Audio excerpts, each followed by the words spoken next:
दोस्तों, इस वक्त अमेरिका पुतिन के जाल में फंसा हुआ है। दोस्तों, पुतिन को कोई नहीं हरा सकता। ये बात पहले रूस में कही जाती थी, लेकिन अब ये पूरी दुनिया में और खासकर अमेरिका में भी कही जाने लगी है, क्योंकि वेनेजुएला को लेकर अमेरिकी राष्ट्रपति डोनाल्ड ट्रंप भी पुतिन के इसी जाल में फंस चुके हैं और ऐसा भयंकर फंसे हैं कि दुनिया के हर मोर्चे पर अमेरिका हार झेल रहा है। दरअसल रूस यूक्रेन युद्ध की स्थिति में तो आप जानते ही हैं, लेकिन अमेरिका और वेनेजुएला में भी वही स्थिति बन रही है। अमेरिका और वेनेजुएला का युद्ध जो कि अब से 1 महीने पहले शुरू हो जाना चाहिए था, लेकिन नहीं हो पा रहा है।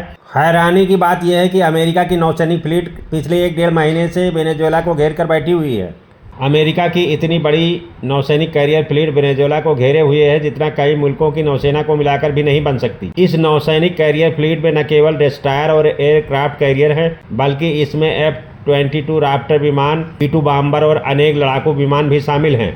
लेकिन इतनी जबरदस्त फायर पावर और इतनी शक्तिशाली सेना होने के बावजूद भी अमेरिकी सेना सीधे वेनेजुएला पर आक्रमण नहीं कर पा रही है। वो वेनेजुएला को लगातार उकसाने की कोशिश कर रही है। कभी उनकी मछुआरों की बोट को उड़ा दे रही है तो कभी उनके तस्करों को उड़ा दे रही है। अमेरिकी नौसेना हमला क्यों नहीं कर पा रही है, इसका कारण आज पता लगा है। दरअसल आप स्क्रीन पर देखिए, वेनेजुएला के राष्ट्रपति निकोलस मादुरो ने बयान दिया है, हमारे पास रूस की दी हुई 5000 से ज्यादा मिसाइलें हैं और वो सभी इस समय तैनात हैं और एक ही सिंगल किलिंग में सारी मिसाइलें दाग दी जाएंगी।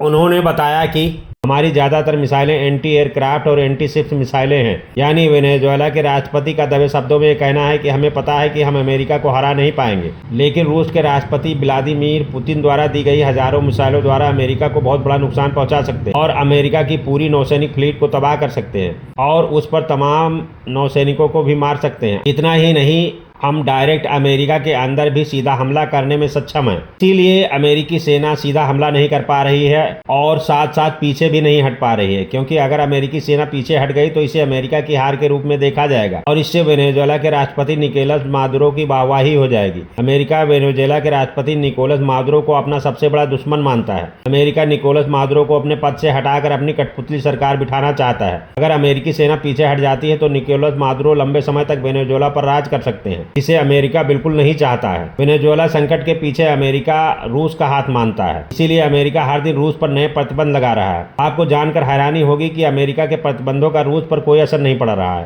रूस की इकोनॉमी लगातार बूस्ट कर रही है और रूस की मुद्रा रूबल 2025 में सबसे बेहतर प्रदर्शन करने वाली मुद्रा बन चुकी है। ऐसे में पुतिन ने एक बेहतरीन चाल चलकर अमेरिका को बुरी तरीके से फंसा दिया है। अमेरिकी राष्ट्रपति ट्रंप का जो सबसे बड़ा सपना था कि वेनेजुएला से निकोलस मादुरो को हटाकर अपनी एक ऐसी सरकार बिठाई जाए जो अमेरिका की पपेट हो, यानी कि अमेरिका की कठपुतली हो, और उसके बाद वेनेजुएला में इतने विशाल कच्चे तेल के भंडार को अमेरिका अपने कब्जे में ले ले। आपको बता दें कि वेनेजुएला के पास इस पूरी धरती पर सबसे बड़े कच्चे तेल के भंडार हैं। अगर वेनेजुएला के राष्ट्रपति निकोलस मादुरो सत्ता में बने रहते हैं तो अमेरिका का ख्वाब मिट्टी में मिल जाएगा। इस बात को पुतिन ने सुनिश्चित कर दिया है और इससे ट्रंप कितने चिढ़े हुए हैं इस बात का अंदाजा लगाया जा सकता है। हाल ही में बुदापेस्ट में अमेरिकी राष्ट्रपति डोनाल्ड ट्रंप और पुतिन की बैठक होने वाली थी। उस बैठक को कैंसिल कर दिया गया है। यूक्रेन को लेकर ट्रंप इतना चिढ़ गए हैं कि उन्होंने रूस पर नए प्रतिबंध लगाने का ऐलान कर दिया है, लेकिन अमेरिका भी समझ रहा है कि उसके प्रतिबंध रूस पर एक सांकेतिक प्रतिबंध बनकर रह गए हैं। उसका रूस की इकोनॉमी पर कोई भी प्रभाव नहीं पड़ रहा है। देखने वाली बात यह होगी कि पुतिन की चाल की काट अमेरिका क्या निकालता है।